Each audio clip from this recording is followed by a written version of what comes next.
Si tu es ici, en ce moment précis, à cette heure-ci de ce jour, ce n'est pas un accident. Peut-être que tu as cliqué sur cette vidéo par curiosité. Peut-être que le titre t'a interpellé. Peut-être que quelque chose en toi cherche désespérément une réponse. Une réponse que les gens autour de toi ne peuvent pas te donner. Une réponse que même tes prières les plus ferventes semblent ne pas avoir reçue. Une réponse à cette question qui résonne dans ton cœur depuis des semaines, des mois, peut-être même des années. Pourquoi, Dieu? Pourquoi moi? Avant d'aller plus loin, je veux que tu fasses quelque chose pour moi. Respire, profondément, inspire, expire, encore une fois. Maintenant, je veux que tu saches quelque chose de très important. Cette vidéo, elle n'est pas apparue dans ta vie par hasard. Le fait que tu sois ici, maintenant, en train d'écouter ces mots, c'est une orchestration divine. Dieu savait que tu avais besoin d'entendre ce message. Aujourd'hui, pas demain, pas la semaine prochaine, aujourd'hui. Il y a un verset dans Ésaïe, chapitre 43, verset 19. Un verset que je veux que tu gardes dans ton cœur tout au long de ce voyage que nous allons faire ensemble.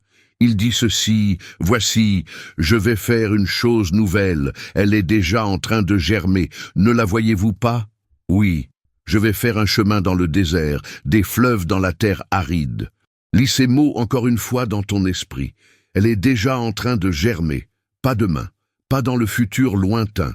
Maintenant, en ce moment même, quelque chose de nouveau est en train de naître dans ta vie. Mais tu ne le vois pas encore, tu ne le sens pas encore, parce que ça germe sous la surface, dans l'invisible, dans le secret. Aujourd'hui, Dieu veut ouvrir tes yeux sur quelque chose que tu n'as pas encore vu, sur une vérité qui va tout changer dans ta façon de voir ce que tu vis en ce moment, sur la raison pour laquelle il a dû, et je dis bien dû, retirer certaines choses de ta vie. Alors, installe-toi, trouve un endroit calme, si tu ne l'as pas déjà fait. Ferme la porte, éteins les distractions, parce que ce que tu vas entendre va toucher les parties les plus profondes de ton âme, et ça va changer ta perspective pour toujours. Écoute-moi bien. Et je veux que tu écoutes non seulement avec tes oreilles, mais avec ton esprit, avec ton cœur, avec cette partie de toi qui sait reconnaître la vérité quand elle l'entend. Si en ce moment, tu sens un poids lourd sur ton cœur, si tu te réveilles chaque matin avec cette sensation d'incertitude, si tu te demandes pourquoi certaines personnes que tu aimais profondément sont parties, si tu ne comprends pas pourquoi des portes que tu pensais être ta destinée se sont fermées brutalement, si tu te sens isolé, même quand tu es entouré de gens, si tu as l'impression d'être invisible, même quand tu cries, si tu ressens ce vide étrange que rien ne semble pouvoir remplir, écoute-moi bien, ce n'est pas un accident, ce n'est pas de la malchance cosmique, ce n'est pas parce que tu as échoué, ce n'est pas parce que tu n'es pas assez bien, ce n'est pas parce que Dieu t'a oublié, c'est une intervention divine. Et je sais à quel point c'est difficile à entendre. Je sais que ton cœur se rebelle peut-être contre ces mots en ce moment même. Parce que l'intervention divine, ça ne ressemble pas toujours à ce qu'on nous a enseigné dans les églises. On nous a montré des images de miracles visibles, de mers qui s'ouvrent, de murs qui tombent, de portes qui s'ouvrent miraculeusement, de bénédictions qui tombent du ciel comme la pluie. Mais parfois, souvent même, l'intervention divine ressemble à quelque chose de complètement différent. Elle ressemble à de la perte, à du vide, à du silence assourdissant, à de la solitude profonde, à de l'incompréhension totale. Elle ressemble à ce moment où tu cries vers le ciel et que tu n'entends rien en retour. Ce moment où tu tends la main et que personne ne la saisit. Ce moment où tu cherches du réconfort et que tu ne trouves que le froid. Mais laisse-moi te dire un secret que seuls ceux qui ont traversé le désert comprennent vraiment. C'est précisément dans ce silence, dans ce vide, dans cette solitude, que Dieu travaille le plus profondément. Tu sais pourquoi? Parce qu'il doit retirer ce qui t'empêche de devenir ce qu'il t'a appelé à être.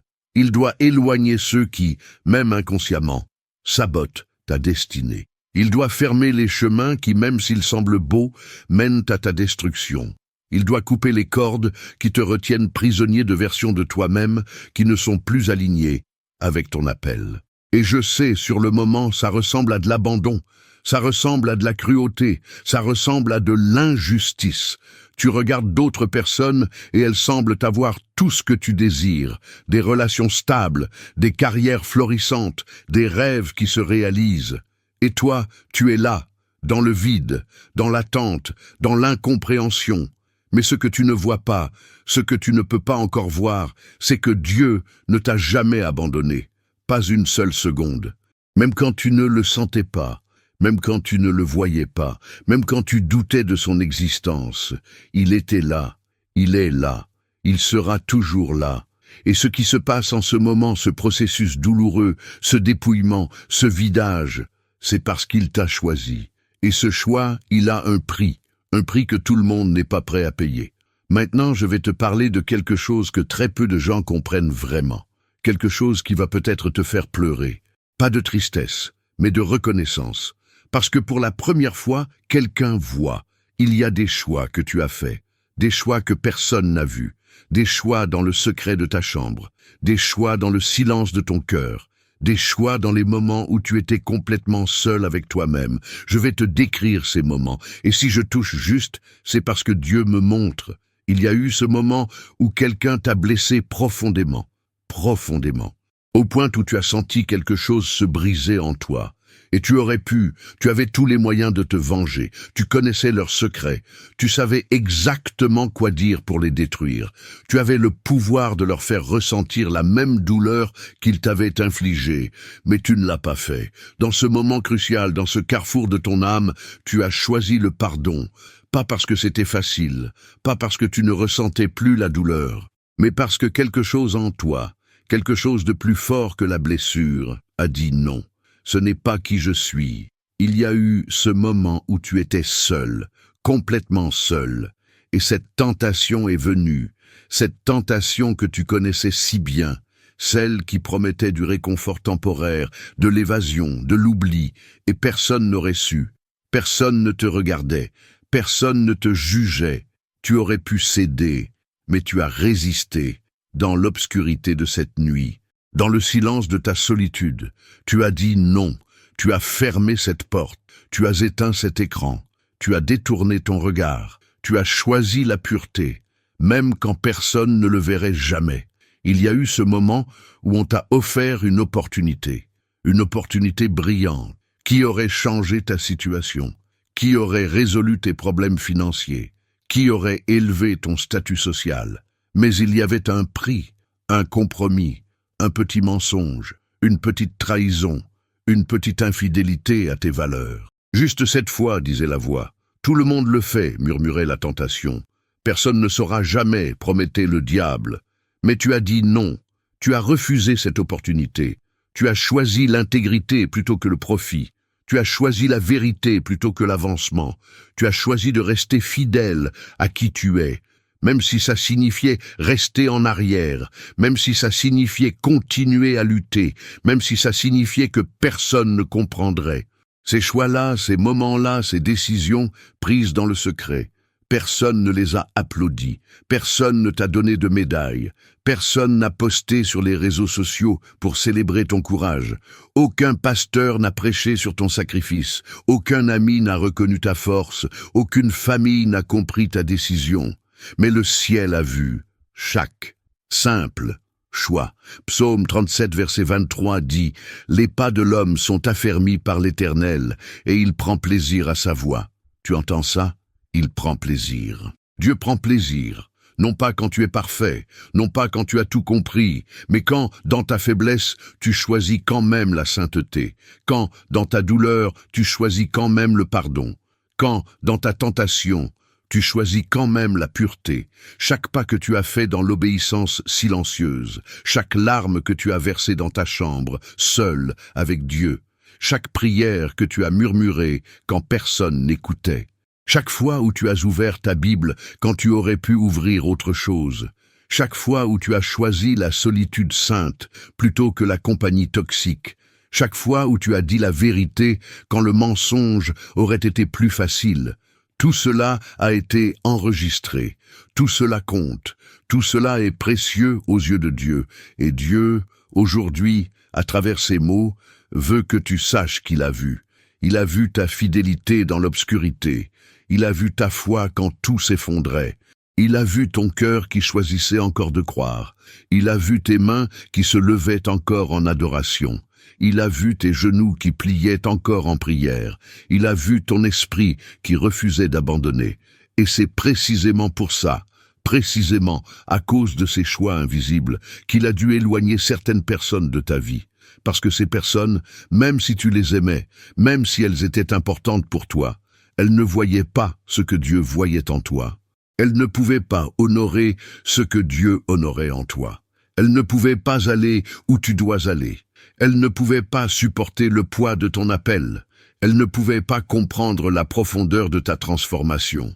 Et si elles étaient restées, elles t'auraient retenu, pas par méchanceté, mais simplement parce qu'elles n'étaient pas destinées à ce voyage. Maintenant, je veux devenir encore plus spécifique, parce que je veux que tu saches que je comprends, que Dieu comprend, que tu n'es pas seul dans ce que tu ressens.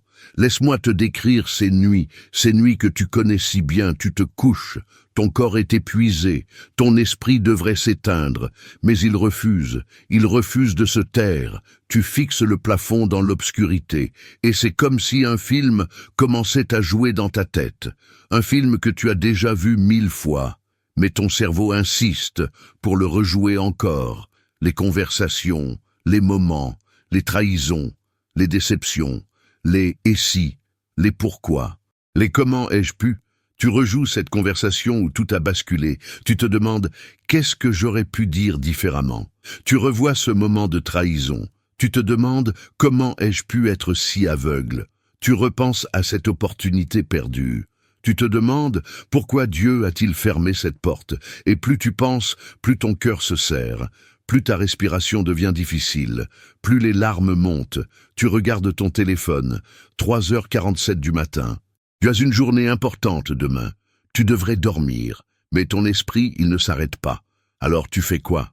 Tu scrolles. Instagram, Facebook, TikTok, n'importe quoi pour distraire ton esprit. Et qu'est-ce que tu vois? Des gens qui sourient, des couples heureux, des réussites professionnelles, des vacances exotiques, des fêtes entre amis. Et toi, tu es là, seul, dans ton lit, à 3h47 du matin, te demandant ce qui ne va pas chez toi, te demandant pourquoi ta vie ne ressemble pas à ça. Puis vient le matin, l'alarme sonne, et pendant quelques secondes, ces précieuses secondes entre le sommeil et l'éveil, tu as oublié. Oublié la douleur, oublié la solitude, oublié les problèmes. Mais ensuite, la réalité te frappe. Comme une vague froide, tout revient, le poids, la tristesse, l'incertitude.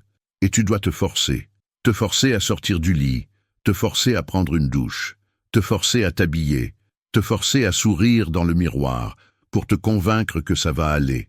Tu sors, tu vas au travail, tu vas à l'université, tu vas à l'église et tu portes un masque si bien fait, si convaincant, que personne ne voit, personne ne sait, que derrière ce sourire, il y a un cœur qui se brise, que derrière cette force apparente, il y a une âme qui s'effondre, que derrière ces « ça va bien », il y a un cri silencieux, au secours. Les gens te demandent « comment ça va ?» et tu réponds « bien, merci », parce que dire la vérité prendrait trop de temps, parce qu'ils ne comprendraient pas de toute façon, parce que tu es fatigué d'être un fardeau, fatigué d'être celui qui a toujours des problèmes. Alors tu souris, tu ris même, tu participes aux conversations, mais une partie de toi, une partie profonde de toi, est ailleurs, et dans ce lieu intérieur où personne n'a accès, ce lieu où tu es seul avec tes pensées, seul avec tes doutes, seul avec ton Dieu. Mais laisse-moi te dire quelque chose de très important. Ces nuits, ces matins difficiles, ces masques que tu portes, ce n'est pas de la faiblesse, c'est de la force, une force que peu de gens possèdent. Tu sais pourquoi je le sais? Parce que tous les élus passent par là, tous, sans exception. Moïse a passé 40 ans dans le désert, David a fui dans des grottes, Joseph a pourri en prison, Jérémie a pleuré seul, Élie a voulu mourir sous un arbre, Paul a supplié Dieu de retirer son écharde, Jésus lui-même a transpiré du sang dans Gethsémané. Tu vois, il y a une différence fondamentale entre une vie ordinaire et une vie choisie par Dieu. Dans une vie ordinaire, les gens cherchent le confort, ils évitent la douleur, ils construisent autour d'eux ce qui les fait se sentir bien. Ils restent dans leur zone de sécurité, ils ne prennent pas de risques, ils ne s'aventurent pas dans l'inconnu. Et il n'y a rien de mal à ça, c'est un choix valide. Mais toi, tu as été appelé à quelque chose de différent. Tu as été appelé à la transformation, à la métamorphose, à devenir quelque chose de complètement nouveau. Et la transformation, elle ne se fait jamais dans le confort. Elle ne se produit jamais dans la facilité. Elle n'arrive jamais sans douleur. Tu sais comment une chenille devient un papillon? Elle doit entrer dans un cocon sombre, étroit, isolé. Et là, dans cette obscurité, elle ne devient pas simplement une meilleure chenille. Non, elle se dissout littéralement. Elle se transforme en une soupe biologique. Tout ce qu'elle était disparaît, pour que quelque chose de nouveau puisse émerger. C'est ce qui se passe avec toi. Dieu t'a mis dans un cocon qui ressemble à de la solitude, qui ressemble à de l'isolement, qui ressemble à de la perte. Mais en réalité, c'est un lieu de transformation. Un lieu où tout ce que tu étais se dissout, pour que tout ce que tu es destiné à être puisse émerger. Et oui, ça fait mal. Oui, c'est effrayant. Oui, tu ne comprends pas toujours ce qui se passe. Mais fais-moi confiance quand je te dis, quand tu sortiras de ce cocon, tu ne seras plus jamais la même personne. Tu auras des ailes, tu voleras, tu verras le monde d'une perspective complètement différente. Et toute cette douleur, toute cette solitude, toute cette confusion aura eu un sens. Maintenant, il est temps de parler de quelque chose de fondamental, quelque chose qui va peut-être bouleverser complètement ta compréhension du succès, de la victoire, de ce que signifie réussir dans la vie. Parce que vois-tu, le monde t'a menti, la société t'a menti, même parfois l'Église t'a menti, sur ce à quoi ressemble une vie réussie.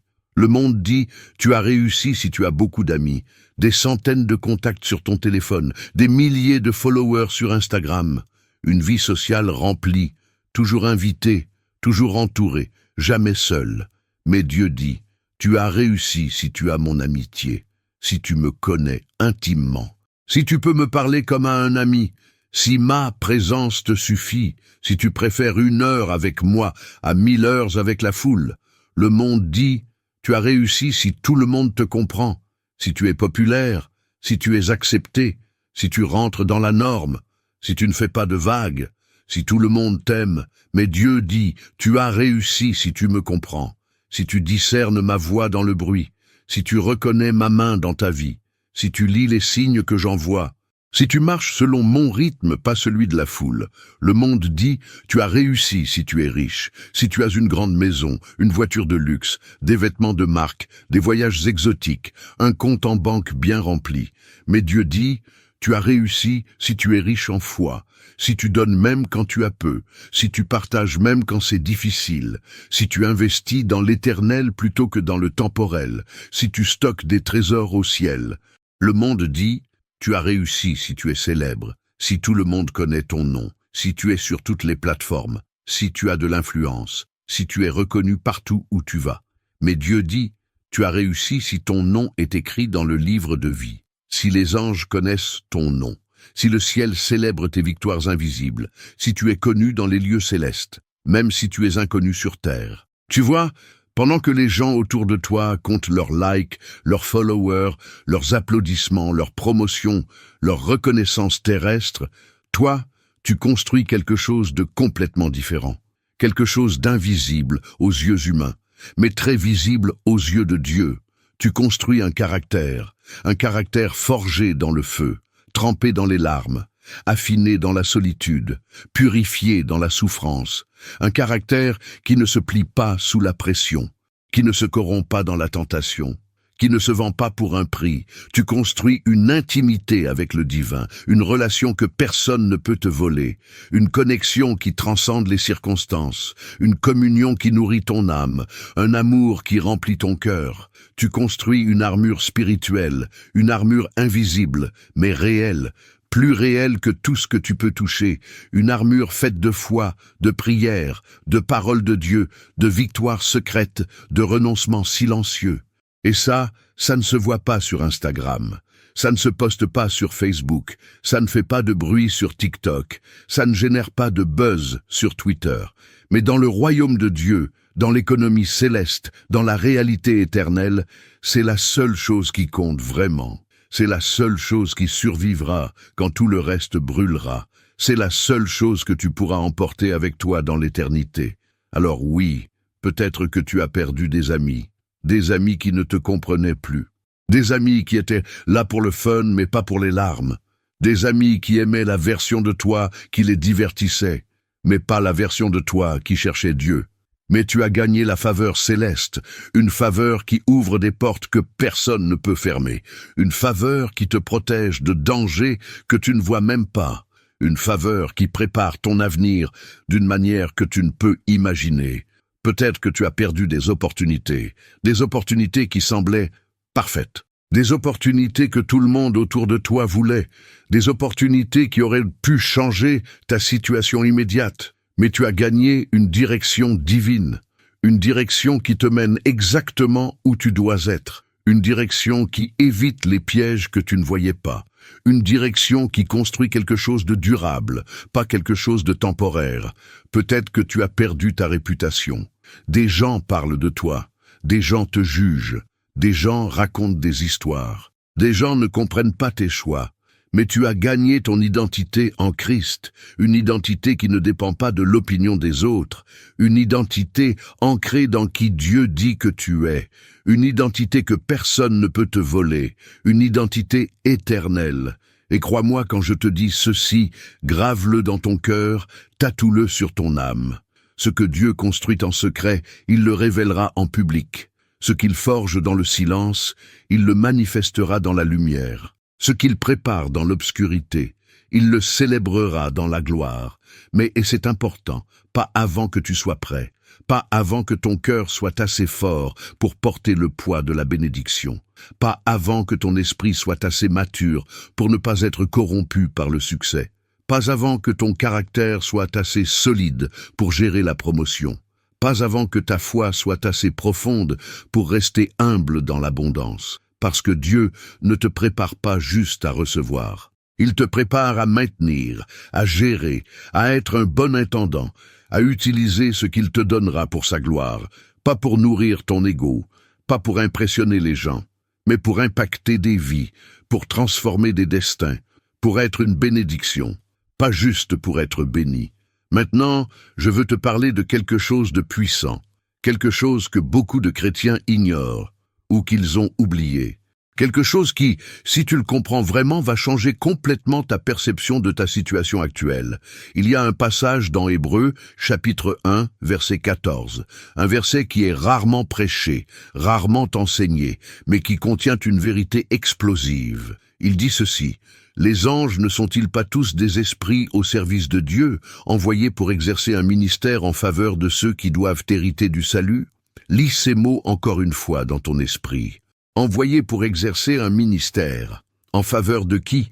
De ceux qui doivent hériter, pas de ceux qui ont déjà tout, pas de ceux qui sont déjà arrivés, mais de ceux qui sont en route, de ceux qui héritent, de ceux qui sont dans le processus. Si tu es un élu de Dieu, si tu es appelé à hériter des promesses divines, alors écoute-moi bien, tu n'es jamais seul. Jamais. Pas même une seconde. Même quand tu te sens abandonné, même quand ta chambre semble vide, même quand le silence pèse sur ton cœur comme une pierre, même quand personne ne répond à tes messages, même quand personne ne comprend tes larmes, même quand tu as l'impression d'être le seul au monde à traverser ce que tu traverses, il y a des anges assignés à ta vie, des anges qui travaillent, qui combattent, qui protègent, qui préparent. Imagine ça pour un instant. Ferme les yeux si tu le peux. Et visualise. Dans cette pièce où tu es maintenant, il y a plus que ce que tes yeux voient. Il y a une dimension invisible, une réalité spirituelle, et dans cette réalité, il y a des êtres de lumière, des guerriers célestes, des messagers divins, assignés à toi, travaillant pour toi. Quand tu dors, ils ne dorment pas, ils veillent. Quand tu pleures, il collecte tes larmes. Elles sont précieuses devant Dieu. Quand tu pries, il porte tes prières devant le trône, comme un encens de bonne odeur. Quand tu es tenté, il te donne la force de résister, même si tu ne le sens pas. Quand tu es en danger, un danger que tu ne vois même pas, ils interviennent, ils détournent, ils protègent. Il y a eu ce jour où tu as failli avoir cet accident. Tu t'en souviens ? Cette fraction de seconde, ce presque, j'ai eu de la chance. Ce n'était pas de la chance, c'était un ange qui a guidé tes mains, qui a ralenti le temps, qui a protégé ta vie. Il y a eu cette fois où tu allais prendre cette décision qui semblait si bonne, si logique, si parfaite, mais quelque chose t'a arrêté, un malaise, une hésitation, un quelque chose ne va pas, et tu as choisi d'attendre, de ne pas y aller. Et des semaines plus tard, tu as découvert que c'était un piège, que si tu avais dit oui, ta vie aurait pris un tournant désastreux. Ce n'était pas ton intuition, c'était un ange. Qui a murmuré à ton esprit? Qui a créé ce malaise salutaire? Il y a eu ce moment où tu étais au bout, complètement au bout, prêt à abandonner, à tout lâcher, à en finir. Et soudain une chanson a joué, un message est arrivé, une pensée a traversé ton esprit, un souvenir est remonté, quelque chose qui t'a fait tenir encore un jour, encore une heure, encore une minute, juste assez pour que la tempête passe. Ce n'était pas un hasard, c'était un ange, envoyé par Dieu, avec le timing parfait pour te sauver. Et en ce moment même, pendant que tu écoutes ces mots, il y a des anges qui travaillent pour toi, dans des dimensions que tu ne vois pas. Ils combattent pour toi dans des batailles spirituelles, contre des forces qui veulent ta destruction, contre des esprits qui veulent t'empêcher d'atteindre ta destinée, contre des démons qui veulent voler ta foi. Et ils gagnent, parce que l'armée de Dieu ne perd jamais. Ils détournent des dangers que tu n'as jamais su exister. Cette personne qui voulait entrer dans ta vie, avec de mauvaises intentions, mais quelque chose a fait qu'elle a changé d'avis, qu'elle est allée ailleurs. Un ange, cette opportunité qui semblait parfaite, mais qui était en réalité une distraction. Un détour et des circonstances bizarres ont fait qu'elle ne s'est pas concrétisée. Un ange, il prépare des connexions que tu rencontreras au bon moment. Des personnes que tu n'as pas encore rencontrées, mais qui sont essentielles à ton avenir, qui comprennent ton appel, qui partagent ta vision, qui peuvent t'aider, te soutenir, te propulser. Les anges préparent ces connexions maintenant. Ils les positionnent, ils orchestrent, ils alignent, pour qu'au moment divin, vos chemins se croisent. Ils gardent les portes que Dieu a réservées pour toi, des portes qui ont ton nom dessus, des portes que personne d'autre ne peut ouvrir, des portes que personne ne peut fermer. Les anges montent la garde, ils attendent le moment où tu seras prêt, le moment où tu seras aligné, le moment où Dieu dira « maintenant ». Et alors, ces portes s'ouvriront. Et tu sais quoi? Ces anges, ils ne sont pas envoyés pour les gens qui ont tout compris. Ils ne sont pas envoyés pour les gens qui n'ont jamais douté. Ils ne sont pas envoyés pour les parfaits. Ils ne sont pas envoyés pour ceux qui ont une foi inébranlable, 24 heures sur 24 et 7 jours sur 7. Non, ils sont envoyés pour toi qui luttes, pour toi qui doutes parfois. Pour toi qui tombes et te relèves, pour toi qui pleures et continues quand même, pour toi qui ne comprends pas toujours, pour toi qui questionne parfois, pour toi qui as peur, mais qui croit quand même quand tu ne vois rien, même quand tu ne sens rien, même quand tu ne comprends rien. C'est toi que le ciel regarde avec fierté, c'est pour toi que l'armée céleste se mobilise. C'est ton nom qui est prononcé dans les conseils divins, c'est ton avenir qui est discuté dans les lieux célestes. Et si tu pouvais voir, ne serait-ce qu'une seconde, voir avec des yeux spirituels, l'activité qui se déroule autour de toi, le mouvement des anges, les prières qui montent, les batailles qui se livrent, les victoires qui se remportent, tu ne te sentirais plus jamais seul, tu ne douterais plus jamais de ton importance, tu ne questionnerais plus jamais ta valeur. Maintenant, je veux te donner quelque chose de pratique, quelque chose qui va t'aider à comprendre où tu es dans ton voyage. Parce que la transformation divine, elle ne se fait pas au hasard, elle suit un processus que Dieu utilise avec tous ses élus. Je vais t'enseigner les 7 étapes de la transformation divine. Et en écoutant, tu vas reconnaître exactement où tu es. Et ça va te donner de l'espoir, parce que tu vas comprendre que ce n'est pas la fin.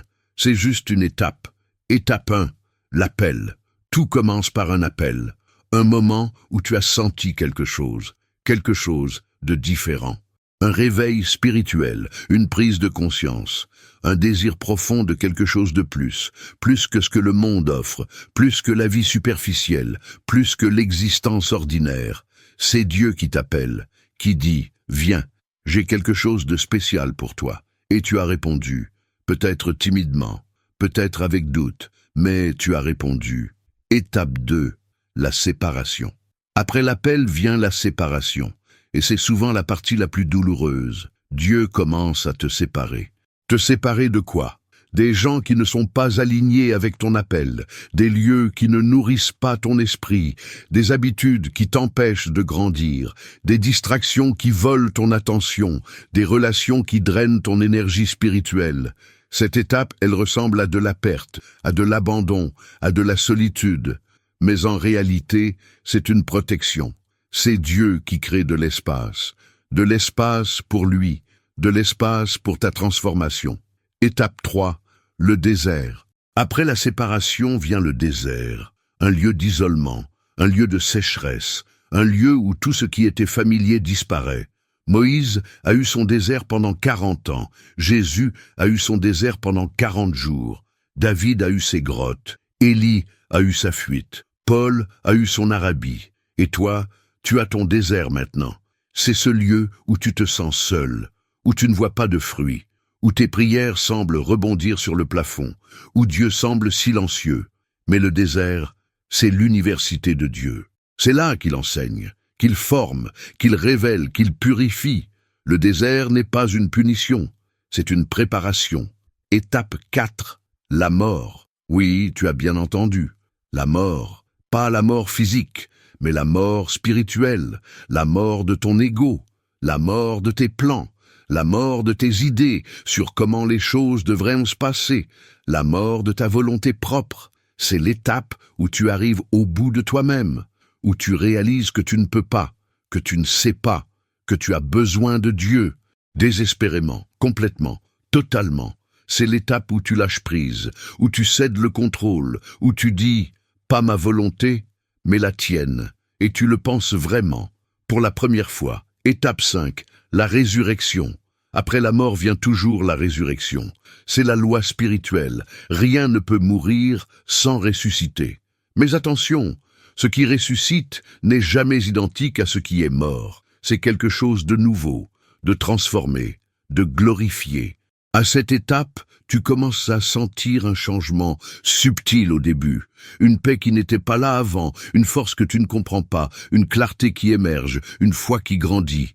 Tu commences à voir différemment, à penser différemment, à réagir différemment. Les choses qui te dérangeaient avant ne te dérangent plus. Les gens qui te blessaient avant n'ont plus de pouvoir sur toi. Les situations qui te stressaient avant ne te volent plus ta paix. Quelque chose de nouveau est né en toi. Étape 6, la consolidation. La résurrection doit être consolidée. C'est l'étape où Dieu teste, non pas pour te faire échouer, mais pour solidifier ce qu'il a construit. Des situations vont se présenter, des opportunités de retourner en arrière, des tentations de reprendre tes anciennes habitudes, des gens de ton passé qui vont réapparaître. Et Dieu observe, vas-tu tenir? Vas-tu rester fidèle à ce que tu es devenu? Ou vas-tu régresser? Cette étape est cruciale, parce que beaucoup passent par la mort et la résurrection, mais retournent en arrière pendant la consolidation. Ne sois pas cette personne. Tiens bon. Étape 7, la commission. Enfin vient la commission. C'est le moment où Dieu dit « Tu es prêt ». C'est le moment où les portes s'ouvrent, où les connexions se font, où les opportunités apparaissent, où ton appel se manifeste, où ta destinée se déploie. Mais attention, la commission ne signifie pas la fin de la transformation. Elle signifie que tu es prêt pour le prochain niveau. Et le prochain niveau aura son propre processus, ses propres défis, ses propres leçons. Parce qu'avec Dieu, on ne s'arrête jamais de grandir, on ne s'arrête jamais de se transformer. On ne s'arrête jamais d'évoluer. Alors maintenant, regarde ces 7 étapes. Où es-tu? Es-tu dans la séparation, dans le désert, dans la mort, dans la résurrection, dans la consolidation? Où que tu sois, sache ceci, ce n'est pas la fin. C'est juste une étape, et Dieu va te faire passer à la suivante, au moment parfait. Maintenant, je veux te parler de quelque chose de très spécifique, quelque chose que beaucoup de gens se demandent. Comment savoir si je suis vraiment un élu? Comment savoir si tout ça n'est pas juste dans ma tête? Comment savoir si Dieu m'a vraiment choisi pour quelque chose de spécial? Je vais te donner des signes concrets, des marqueurs spirituels. Et pendant que je parle, si tu reconnais plusieurs de ces signes dans ta vie, alors tu sauras, sans aucun doute. Signe 1. Tu te sens différent depuis toujours. Même enfant, tu sentais que tu ne rentrais pas dans la norme. Pas parce que tu voulais être spécial, mais parce que quelque chose en toi voyait le monde différemment. Tu posais des questions que les autres enfants ne posaient pas. Tu réfléchissais à des choses profondes. La mort, le sens de la vie, Dieu, l'éternité. Pendant que les autres jouaient, toi tu observais, tu analysais, tu cherchais du sens. Et les adultes autour de toi disaient parfois « Cet enfant est étrange, cet enfant est trop mature pour son âge, cet enfant est dans sa bulle. » Ils avaient raison, mais pas comme ils le pensaient. Tu étais différent parce que Dieu t'avait marqué, dès le départ. Signe 2. Tu as traversé des épreuves disproportionnées. Quand tu regardes ta vie et que tu compares avec les gens autour de toi, tu réalises que tu as traversé beaucoup trop. Trop pour ton âge, trop pour une seule personne. Des pertes, des trahisons, des échecs, des douleurs, des maladies, des rejets. Et tu t'es souvent demandé « Pourquoi moi? Pourquoi suis-je passé par tout ça alors que d'autres semblent vivre des vies si faciles ?» Laisse-moi te dire pourquoi. Parce que Dieu ne peut pas te confier une grande mission sans t'avoir d'abord donné une grande compassion. Et la compassion ne s'apprend pas dans les livres. Elle ne s'enseigne pas dans les séminaires. Elle se forge dans la douleur. Tu as souffert pour pouvoir comprendre ceux qui souffrent. Tu as été brisé pour pouvoir restaurer ceux qui sont brisés. Tu as pleuré pour pouvoir sécher les larmes des autres. Tes épreuves ne sont pas une malédiction. Elles sont ta qualification. Signe 3. Tu as une sensibilité spirituelle accrue. Tu sens des choses que les autres ne sentent pas. Tu entres dans une pièce et tu captes l'atmosphère, l'énergie, les tensions invisibles, les non-dits. Tu rencontres quelqu'un et ton esprit te parle. Quelque chose ne va pas avec cette personne, ou au contraire, cette personne est sincère. Et tu as raison, presque toujours. Tu rêves. Et ce ne sont pas juste des rêves, ce sont des messages, des avertissements, des révélations, des visions. Tu te réveilles et tu sais que ce que tu viens de voir a une signification. Tu pries et parfois tu sens la présence de Dieu si fortement que tu en pleures, sans raison apparente, juste submergé par l'amour, par la paix, par la présence. Tu lis la Bible et un verset que tu as lu 100 fois soudain prend vie. Il te parle, directement, personnellement, comme si Dieu avait écrit ce verset spécifiquement pour toi, pour ce moment précis de ta vie. Cette sensibilité, ce n'est pas de l'imagination, c'est un don donné aux élus, pour qu'ils puissent discerner, naviguer, entendre la voix de Dieu dans le bruit du monde. Signe 4, tu es attaqué plus que les autres. Si tu es un élu, tu as remarqué que tu es une cible. Une cible pourquoi? Pour les attaques spirituelles, les cauchemars, les pensées négatives persistantes, les cycles de dépression, les crises d'anxiété, les accusations internes. Cette voix qui dit « Tu n'es pas assez bien, tu ne vas pas y arriver, Dieu ne t'aime pas vraiment, tu es un échec, tu devrais abandonner.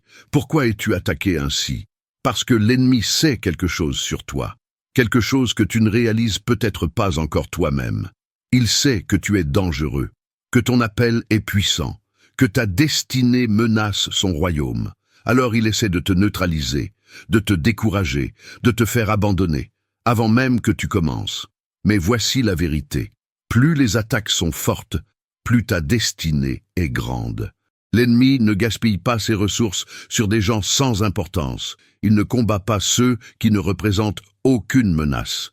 Le fait que tu sois attaqué, c'est la preuve que tu comptes, que tu es important, que tu as une mission qui effraie l'enfer. Signe 5. Tu ne peux pas te satisfaire du superficiel. Les conversations superficielles t'épuisent.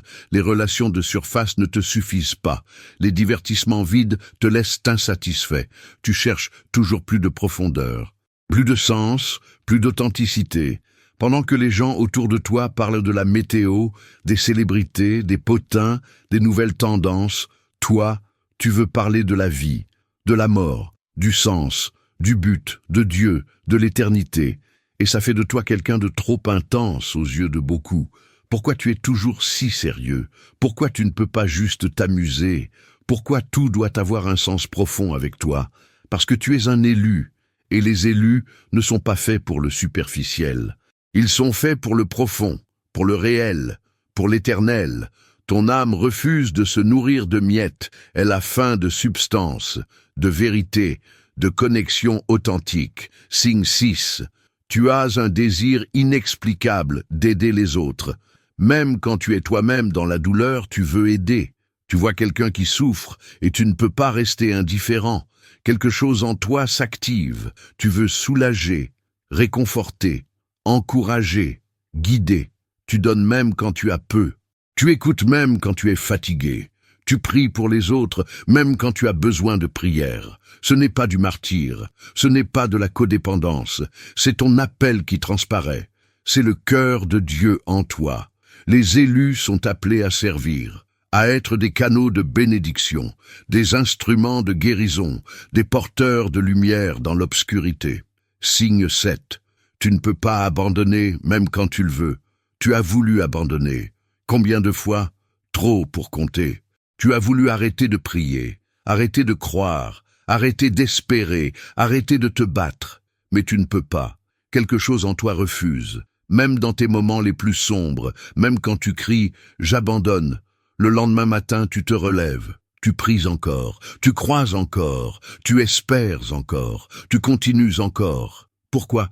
Parce qu'il y a quelque chose en toi, quelque chose que Dieu a planté, qui ne peut pas mourir. Une graine d'éternité. Une étincelle divine, un appel irrévocable. Peu importe combien de fois tu tombes, tu te relèves, parce que les élus sont faits de quelque chose de différent, ils sont faits de résurrection. Alors maintenant, combien de ces signes as-tu reconnu? 3, 4, tous les 7. Si tu en as reconnu au moins 3, tu es un élu, sans aucun doute. Dieu t'a choisi, marqué, séparé, pour quelque chose de spécial. Et tout ce que tu traverses maintenant prend sens dans cette lumière. Je sais où tu es maintenant. Tu es dans le désert. Et ça fait longtemps, tellement longtemps que tu commences à penser « et si c'était ça?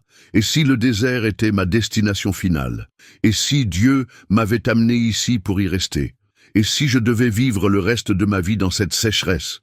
Écoute-moi bien, et je veux que tu graves ces mots dans ton cœur. Le désert n'est pas ta destination. C'est un passage. Pas une demeure. Tu sais pourquoi je le sais? Parce que Dieu ne gaspille jamais de désert. Chaque désert dans la Bible avait un but. Chaque désert menait quelque part. Le désert de Moïse l'a mené à la terre promise. Le désert de David l'a mené au trône. Le désert de Jésus l'a mené à son ministère. Le désert de Paul l'a mené à sa révélation. Ton désert aussi a une destination glorieuse. Une destination que tu ne peux même pas imaginer maintenant.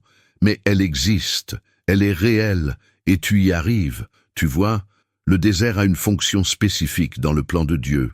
Le désert te dépouille de tout ce qui n'est pas essentiel. Dans le désert, tu ne peux pas survivre avec du superflu.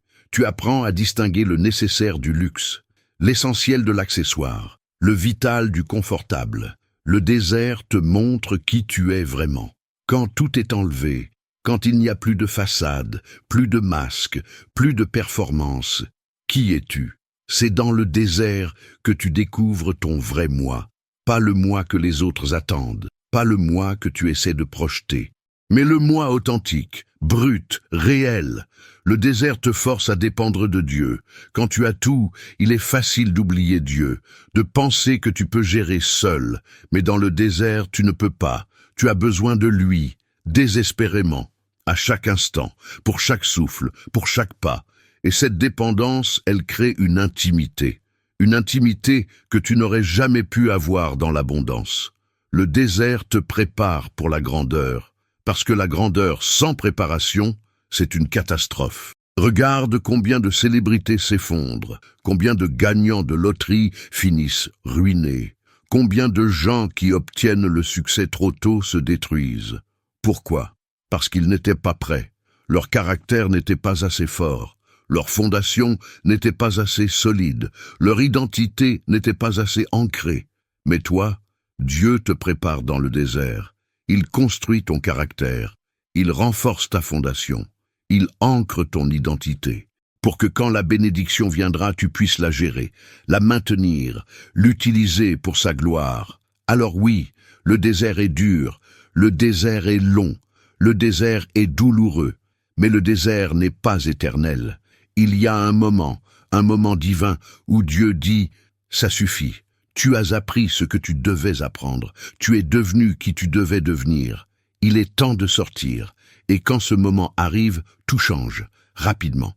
Les portes s'ouvrent, les connexions se font. Les opportunités apparaissent, les promesses se manifestent. Et tu te retourneras, tu regarderas le désert derrière toi et tu comprendras. Tu verras comment chaque jour de sécheresse t'a préparé pour l'abondance, comment chaque nuit de larmes t'a préparé pour la joie, comment chaque moment de solitude t'a préparé pour les connexions significatives, comment chaque silence de Dieu t'a préparé à reconnaître sa voix. Ésaïe 43, verset 19 dit « Voici, je vais faire une chose nouvelle, elle est déjà en train de germer, ne la voyez-vous pas ? Oui, je vais faire un chemin dans le désert, des fleuves dans la terre aride. » Relis ce verset encore. Je vais faire un chemin dans le désert, pas hors du désert, mais dans le désert. Ça veut dire quoi? Ça veut dire que même maintenant, pendant que tu es encore dans le désert, Dieu fait quelque chose. Il crée un chemin que tu ne vois pas encore, mais qui est en train de se former, des fleuves dans la terre aride. Dans le lieu même de ta sécheresse, Dieu est en train de préparer de l'eau, de la vie, de la restauration, du rafraîchissement. Alors ne regarde pas ce que tu vois maintenant, le sable, la chaleur, le vide. Regarde avec les yeux de la foi, et tu verras que quelque chose est en train de germer, quelque chose de nouveau, quelque chose de beau, quelque chose qui va bientôt éclater au grand jour. Le désert n'est pas ta destination, c'est ton université, ta forge, ton lieu de transformation, mais tu vas en sortir, plus fort, plus sage, plus pur, plus aligné, plus puissant. Et ce qui t'attend de l'autre côté vaut chaque larme, chaque nuit blanche, chaque moment de doute, chaque jour de lutte. Continue à marcher, continue à croire, continue à espérer. La sortie est proche, plus proche que tu ne le penses. Maintenant, je veux te parler de ton avenir, de ce qui t'attend, de ce que Dieu a préparé pour toi. Et je veux que tu écoutes, vraiment écoutes, pas avec le cynisme de tes déceptions passées, pas avec le doute de tes prières sans réponse, mais avec la foi d'un enfant qui croit que son Père tient ses promesses. Jérémie 29, verset 11 dit « Car je connais les projets que j'ai formés sur vous, dit l'Éternel, projets de paix et non de malheur, afin de vous donner un avenir et de l'espérance. » Dieu a des projets pour toi, pas des peut-être, pas des espoirs vagues. Des projets concrets, spécifiques, personnalisés pour toi. Ces projets ne sont pas de malheur, même si ce que tu vis maintenant ressemble à du malheur. Les projets de Dieu pour toi sont de paix, de restauration, de bénédiction, d'accomplissement. Je vais te dire ce que je vois, ce que l'Esprit me montre pour toi. Je vois un temps de restauration. Tout ce qui a été volé va être restauré. Les années que les sauterelles ont dévorées, Dieu va les racheter. Les relations qui se sont brisées, Dieu va en apporter de nouvelles, meilleures, plus saines, plus alignées. Des relations où tu n'auras pas à te diminuer, où tu pourras être pleinement toi-même, où tu seras célébré, pas toléré, honoré, pas utilisé, aimé, pas manipulé. Les rêves qui sont morts, Dieu va en ressusciter certains, transformés, plus grands, plus beaux, adaptés à qui tu es devenu. Et d'autres, il va te montrer qu'ils n'étaient pas tes vrais rêves, mais des distractions. Et il va placer dans ton cœur de nouveaux rêves, des rêves divins, des rêves qui s'alignent avec ton appel. La joie qui a été perdue va revenir, pas une joie dépendante des circonstances, mais une joie ancrée en Dieu, une joie que personne ne peut voler, une joie qui reste même dans la tempête. Tu vas rire à nouveau, vraiment rire, du fond du cœur, pas un rire forcé, mais un rire libre, libéré, guéri. Je vois un temps de connexion. Des personnes vont entrer dans ta vie, des personnes que Dieu a préparées spécifiquement, des personnes qui comprennent, qui voient, qui honorent qui tu es. Tu vas rencontrer ton équipe, ta tribu, tes alliés dans le royaume, des gens qui ne te draineront pas, mais qui te rechargeront, des gens qui ne te critiqueront pas, mais qui te célébreront, des gens qui ne douteront pas de toi, mais qui croiront en toi. Et parmi ces personnes, il y aura quelqu'un de spécial. Si tu cherches l'amour, quelqu'un qui te verra vraiment, qui aimera non seulement la version de toi qui sourit, mais aussi la version de toi qui pleure, quelqu'un avec qui tu n'auras pas à jouer un rôle, quelqu'un qui te permettra d'être vulnérable, authentique, imparfait, et qui t'aimera quand même. Je vois un temps d'ouverture. Les portes fermées vont s'ouvrir, mais pas les mêmes portes que tu essayais de forcer. De nouvelles portes. Des portes que tu ne savais même pas qui existaient. Des portes avec ton nom dessus. Des opportunités vont apparaître. Des opportunités que tu n'aurais jamais pu créer par toi-même. Des opportunités qui portent clairement l'empreinte digitale de Dieu. Et quand tu les verras, tu sauras. Tu sauras que c'est lui, que c'est ton moment. Ton travail ou ton ministère ou ton entreprise ou ton projet va prendre son envol. Ce que tu construis dans le secret va être révélé en public. Ce que tu prépares dans l'obscurité va briller dans la lumière. Je vois un temps d'impact. Tu vas toucher des vies, plus que tu ne l'imagines. Ton histoire, ton témoignage, ta transformation va inspirer, encourager, libérer. Des gens que tu ne connais même pas encore sont en train de prier pour quelqu'un comme toi. Quelqu'un qui a traversé ce qu'il traverse. Quelqu'un qui peut leur montrer qu'il y a de l'espoir, qu'il y a une sortie, qu'il y a un avenir, et ce quelqu'un c'est toi. Ta douleur n'a pas été vaine. Elle va devenir ton message. Ton mess va devenir ton message. Ton test va devenir ton témoignage. Et des vies vont être changées, parce que tu as tenu bon, parce que tu n'as pas abandonné, parce que tu as continué à croire. Je vois un temps de paix, une paix profonde, une paix qui dépasse toute intelligence, une paix qui n'a pas de sens logique, mais qui est réelle. Tu vas te réveiller un matin et tu réaliseras que le poids n'est plus là, l'anxiété n'est plus là, la peur n'est plus là, le doute n'est plus là. Tu vas regarder ton passé et au lieu de douleur, tu ressentiras de la gratitude. Gratitude pour ce que Dieu a fait, pour comment il t'a protégé, pour comment il t'a transformé. Tu vas regarder ton présent et au lieu de frustration, tu ressentiras du contentement, une satisfaction profonde, pas parce que tout est parfait, mais parce que tu es aligné avec Dieu, avec toi-même, avec ton appel. Tu vas regarder ton avenir et au lieu de peur, tu ressentiras de l'excitation, de l'anticipation, de l'espérance, parce que tu sais que le meilleur est encore à venir. Romains 8, verset 28 dit « Nous savons, du reste, que toutes choses concourent au bien de ceux qui aiment Dieu, de ceux qui sont appelés selon son dessein. » Toutes choses, pas seulement les bonnes choses, toutes choses, les trahisons, les pertes, les échecs, les douleurs, les déceptions, tout. Dieu est en train de tisser une tapisserie, et de ton côté, tu ne vois que des fils emmêlés, des couleurs qui n'ont pas de sens, du chaos. Mais de son côté, il y a un chef-d'œuvre, une image magnifique, où chaque fil a sa place, où chaque couleur contribue à la beauté, où même les fils sombres créent la profondeur, le contraste, la dimension. Fais confiance au maître tisserand. Il sait ce qu'il fait, et un jour, pas si loin que tu le penses, il va retourner la tapisserie et te montrer ce qu'il a créé. Et tu vas pleurer, non pas de tristesse, mais d'émerveillement, parce que c'est beau. Plus beau que tout ce que tu aurais pu imaginer. Nous arrivons à la fin de ce message, mais je sens que l'Esprit veut dire quelque chose de plus, quelque chose de spécifique, pour quelqu'un qui écoute. Alors ferme les yeux si tu le peux, ouvre ton cœur et reçois. À toi qui as pensé que c'était fini, Dieu dit, « Je suis le Dieu des nouveaux commencements.